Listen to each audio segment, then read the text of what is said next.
Number 5 on this list is danger. Maybe this number on the list would be better titled risk versus reward, honestly, because that's basically what it boils down to. Space travel is by far the most dangerous form of travel that we have. Like, everyone has heard someone tell them before that whenever you get in a car, you are taking a risk, which is true. You could get in a car accident at any point in time. But a lot of times, those car accidents result in little fender benders, and for the most part, nothing major. If your space shuttle breaks down though, like even if a tiny little thing goes wrong, then that is very likely the end of your entire existence. And obviously, we've seen this happen before. Several space shuttles have exploded or malfunctioned, and astronauts have in fact died because of it. There's always going to be an immense danger when someone steps into a space shuttle, and they're going to be risking their lives. Now, if the reward was incredible, then it might be worth it, but as we're going to talk about later in this video, the reward might not be that great. Like, at the end of the day, I truly don't think that I would be willing to go to space. I have the utmost respect for those who do decide to do it, but I just don't know if it's for me. The danger is just a bit too high. In at number 4 we have wow. In 1977, the sound of extraterrestrials were heard by human ears for the very first time. The wow signal was detected by astronomer Jerry Eman using Ohio State University's Big Ear Radio Telescope. It is a radio signal detector that was pointed at a group of stars called Chi Sagittarii in the constellation Sagittarius. When scanning the skies around the stars, Eman captured a 72-second burst of radio waves. He circled the reading and wrote "wow" next to it, hence the signal's name. He was desperately searching for the signal to get a second reading, but he never found it again. Over the last 40 years, the signal has been cited as evidence that we are not alone in the galaxy. Experts and laypeople alike believe that finally we had evidence of alien life. The wow signal is the strongest signal we have ever received from space. We may never know who or what caused the signal, but it is the strongest proof Earth has ever had that there is something else out there. Hopefully, whatever it is, it's peaceful or like Earth. In at number 3 we have Lost Cosmonaut. The Lost Cosmonauts are subject of a theory alleging that some Soviet cosmonauts went to outer space, but their existence has never been publicly acknowledged by either the Soviet or Russian space authorities. The Soviet Union attempted to launch human spaceflights before Yuri Gagarin's first spaceflight, and those cosmonauts on board died in those attempts. Two brothers who were former amateur radio operators made audio recordings which support the theory that the Soviet space program covered up cosmonaut deaths in the 1960s. One of the recordings in question is from November 1963. The recording is of a woman who died on a solo mission into space. In the recording you can hear her screaming. She is shouting about how the capsule is heating up. You can hear her screaming it is getting hot. She is frantically looking for someone to help her, but once she was up there she was on her own. It is believed the capsule burned up on re-entry and the woman died. When asked about the recording, the Soviets claimed that the space mission was unmanned and no woman died during re-entry. The evidence seems to prove this wrong, and their denial proves the possibility of the cover-up. In at number 2, sounds of Saturn. The ringed planet and its moon Enceladus have a lot to say to each other. Though it's been gone for nearly a year, the Cassini spacecraft continues to fuel new studies of Saturn and its many moons. In particular, Cassini's unique and close-up view of the system during its grand finale orbits produced data that have revealed how plasma waves moving outward from the planet interact with both its rings and its moons. Now, in a video produced by NASA's Jet Propulsion Laboratory using this data, you can tune into the sounds of Saturn. The radio emission generated by these plasma waves as they travel along the invisible magnetic field lines linking the planet with its icy moon Enceladus. As it plunged closer to the planet during its grand finale on September 2nd, 2017, Cassini's radio and plasma wave science instrument picked up electromagnetic waves as it traveled through the Enceladus flux tube, a sort of conduit between the moon and the planet, bounded by magnetic field lines and through which charged particles can flow back and forth. The waves fall in the range of human hearing, and scientists have now amplified them into the audio file below, compressing about 16 minutes worth of data down to 28.5 seconds of scary space sounds.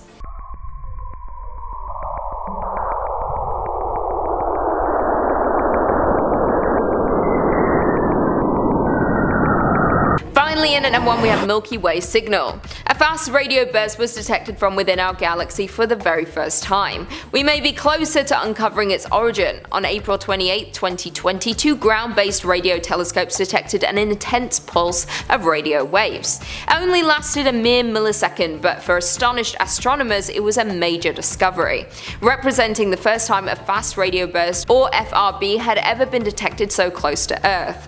Located just 30,000 light-years from our planet, the event was firmly within the Milky Way, and it was, to all intents and purposes, almost impossible to miss. The Canadian Hydrogen Intensity Mapping Experiment certainly had no problems picking it up. I quote, "We weren't even looking in the right direction and we still saw it loud and clear in our peripheral vision," one of them noted. One of the major problems with detecting FRBs, aside from most of them having been so far away, is that they are so fleeting. They've been and gone in the blink of an eye, despite being 100 million times more powerful than the sun.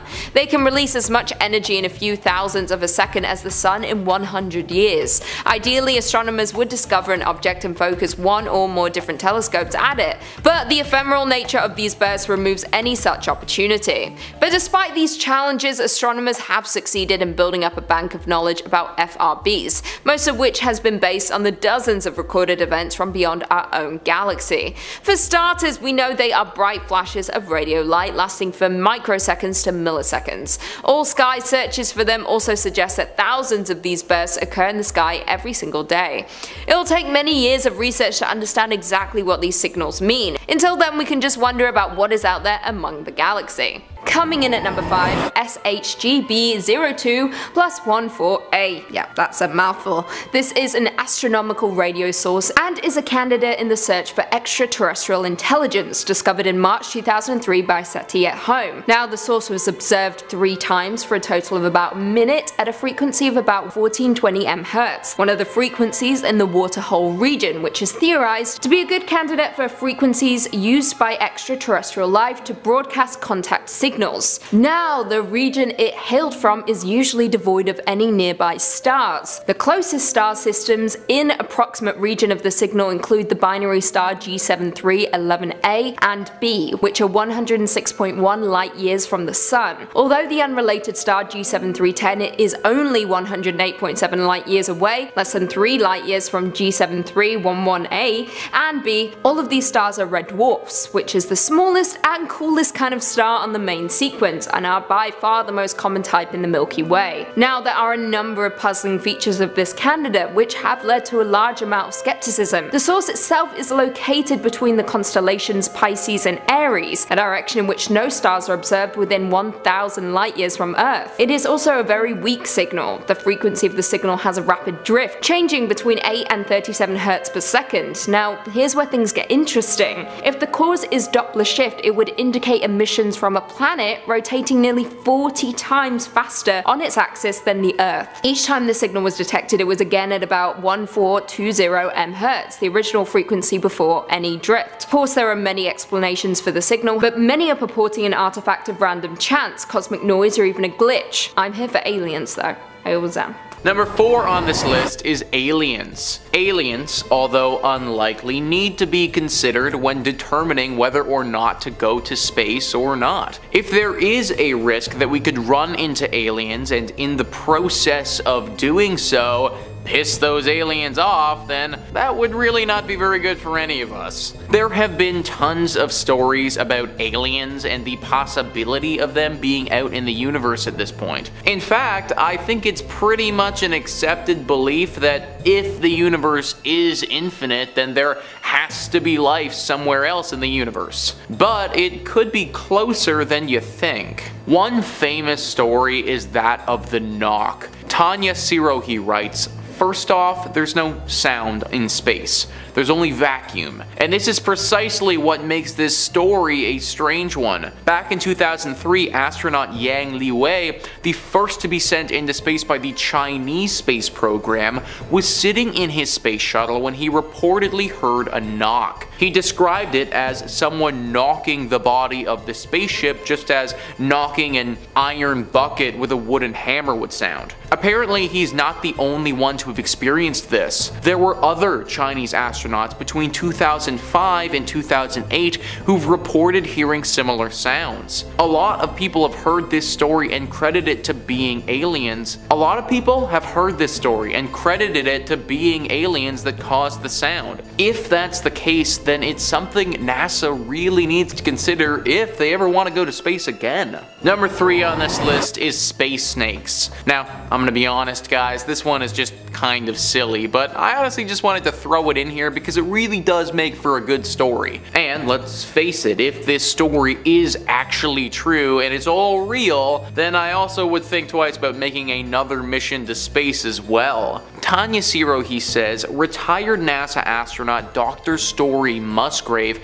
has a lot to his credit. So it would be difficult to pass this off as a lie, but he claims he saw an 8-foot-long white snake floating through space. It's not hard to imagine that this could have been a hose detached from the spaceship, but Musgrave, he remains adamant. So once again folks, I want to reiterate that this is a bit of a silly entry, but if we suspend our disbelief for just 1 second, then it gets pretty terrifying pretty quickly. If there is actually just a bunch of giant white snakes floating through space, then I don't know if there's actually a large enough sum of money that you could pay me to go and fly into that. Also, who knows what these things would even be capable of? Maybe they're super smart and we just have no idea. I, for one, do not want to be the person having to find that out. Number 2 on this list is Elon Musk. So I entitled this entry Elon Musk, but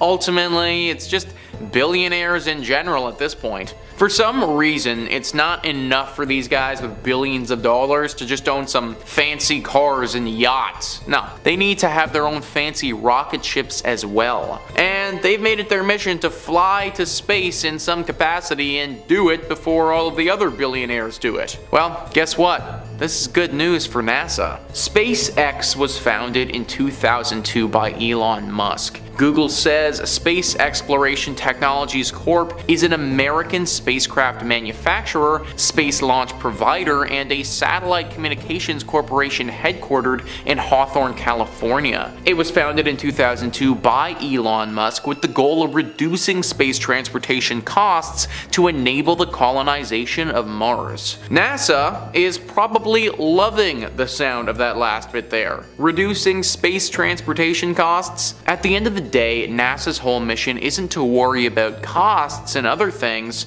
It's research. They want to research space and learn more about it. If I'm NASA, then I'm looking over at Elon Musk and thinking that this guy might be a really nice guy to get close to. Let Elon Musk do all the work and fit the bill of going to space, and you can tag along for the ride and complete your mission of researching stuff along the way. If someone else is gonna do all the legwork for me, then it honestly just makes sense that I sit back and strap in for the ride. Billionaires, for whatever reason, have decided that they want to take the reins on this one, and I think NASA is happy to let them. And number 1 on this list is money. Even NASA, one of the richest organizations in the world and a group that is tackling problems such as space travel, runs into money problems. At the end of the day, our society is built on the back of the mighty dollar, and if you don't have enough of said dollars, then you're not going to be able to do what you want to do.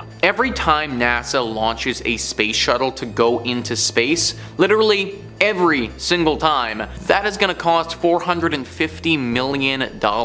That's just one space shuttle going on one single mission. Now, $450 million is a lot of money, but to a big corporation, that could be considered chump change if you think about it. McDonald's, for instance, is thought to spend over $1 billion every year on advertising in the United States alone. That's just on advertising, let alone all the money they spend on the actual product and labor and transportation and everything that goes into making their business run. However, McDonald's makes a lot of money off of those advertisements. They pump the money into silly commercials, and we pump our money into poorly made burgers. This sort of business model doesn't really translate to space travel though. At the end of the day, $450 million is nothing if that $450 million is being spent on an operation that could bring in $1 billion, let's say. But in this case, that 450 million isn't being spent on that. That money is being spent and then they aren't getting any of it back. There aren't any McDonald's in space and there isn't any willing customers to spend money on stuff up there. In fact, there really isn't anything there at all. Throughout history, people go where the money is. Usually, it doesn't even matter how dangerous things are. Mining for oil or coal was extremely dangerous back in the early days, but there was a lot of money in it and therefore people did it. There just simply is not a lot of money currently to be found in space. If, for instance, someone discovered a rare and valuable mineral or rock that's sitting on the moon and it was something that people would pay lots of money for, then I guarantee NASA would be up and running and sending tons of space shuttles to the moon. I think maybe the thing that's so unsettling about this is that we could be missing out on tons of human progress, but money is holding us back. Like maybe there are some really important things to be learned in space that we could be learning about right now if money wasn't a factor. Hopefully somebody is ready to fork over the big bucks soon and we can get some people back up in the air. In at number 5 we have the Soyuz 11. On June 6, the cosmonauts Georgy Dobrovolsky, Vladislav Volkov and Viktor Patsayev were launched into space aboard Soyuz 11 on a mission to dock and enter Salyut-1, the Soviet space station that had been placed in orbit in April. The mission's goal was to set a record for the longest time spent in space. The spacecraft successfully docked with the station and the cosmonauts spent 23 days orbiting the Earth. On June 30th, they left Salyut-1 and began re-entry procedures. When they fired the explosive bolts to separate the Soyuz 11 re-entry capsule from another stage of the spacecraft, a critical valve was jerked open. 100 miles above the Earth, the capsule was suddenly exposed to the nearly pressureless environment of space. As the capsule rapidly depressurized, Patsayev tried to close the valve by hand but failed. Minutes later, the cosmonauts were dead. They became the first people to ever die in space. The last message that they sent to Earth was them trying to scream for help, but they couldn't due to the loss of pressure. All they heard from the crew was them gasping for air and then popping sounds from the air in their lungs expanding.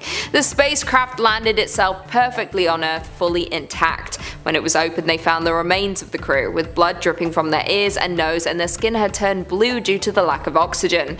Not many today have heard the recording, but it is sure to send chills down anyone's spine hearing these poor men last few minutes in space. Coming in at 4, FRBs. One of the biggest mysteries out there in the universe is, of course, is there something other than just us, or are we alone in the universe? That's the question. Well, as of August 14, 2019, we have inched closer to an answer. An astonishing 8 new repeating audio radio signals known as fast radio bursts, aka FRBs, have been detected flaring from deep space. Very creepy indeed. At the beginning of 2019, just one of these signals was reported to flash repeatedly. However, in January, scientists reported a second repeating one. This means we're beginning to build a statistical database of repeaters, which would help astronomers figure out what these signals actually mean. These FRBs are perplexing and are detected as spikes in radio data lasting just a few milliseconds, but in that time they can discharge more energy than 500 million suns. I quote, "Just as some volcanoes are more active than others, and you can think a volcano is dormant because it has not erupted in a long time,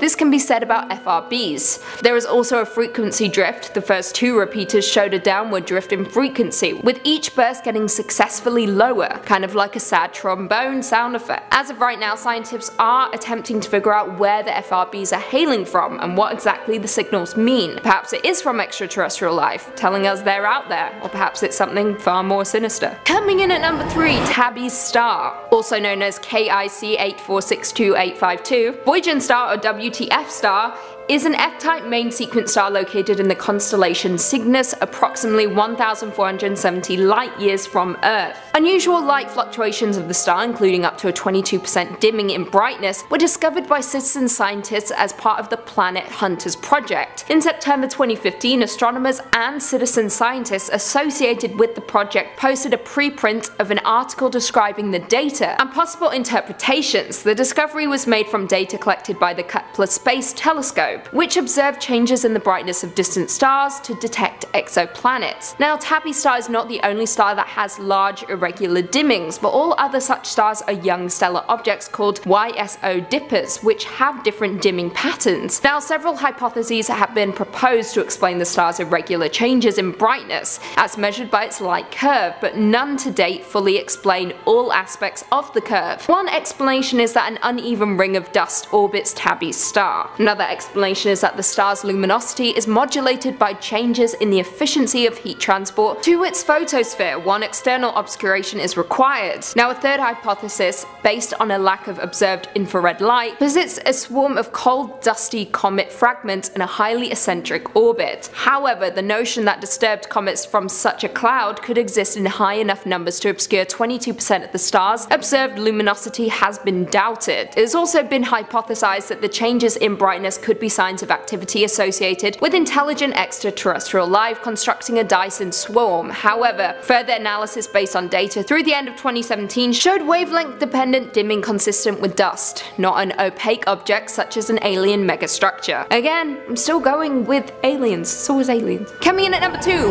WOW signal. The WOW signal was a strong narrowband radio signal received on August 15, 1977 by Ohio State University's Big Ear Radio Telescope in the United States and used to support the search for extraterrestrial intelligence. The signal appeared to come from the direction of the constellation Sagittarius and bore the expected hallmarks of extraterrestrial origin. It was Jerry R. Amen, an astronomer, who discovered the anomaly a few days later while reviewing the recorded data. He was so impressed by the result that he circled the reading on the computer printout and wrote the comment "wow" on its side, leading to the event's widely used name. The signal itself lasted for the full 72-second window, during which Big Ear was able to observe it, but has not been detected since, despite several subsequent attempts by Amen and others. Many people have made assumptions about the source of the sound, including natural and human-made sources, but none of them adequately explains the signal. To this day, the WOW signal remains the strongest candidate for an alien radio transmission ever detected. And finally, coming in at number 1, the Giudica Cordiglia brothers. The Giudica Cordiglia brothers are two Italian former amateur radio operators who made audio recordings that allegedly support the conspiracy theory that the Soviet space program covered up cosmonaut deaths in the 1960s. The brothers claim to have acquired recordings of several secret Soviet space missions that ended in tragedy and mystery. This has of course generated public interest for more than 50 years, despite there being a large number of detailed rebuttals to the brothers' claims. In the 60s, the brothers claimed to have heard radio communications taken from the secret space missions, including the dying sounds of a suffocating lost cosmonaut. One of their most famous recordings was made on November 28, 1960. After about an hour of listening to static, the brothers recognized an SOS signal that seemed to be moving away from the Earth. In 1963, the brothers claimed they recorded the voice of a female cosmonaut entering the Earth's atmosphere in a malfunctioning spacecraft. In the recording, she is heard to have cried out, "I'm hot," as it burnt up.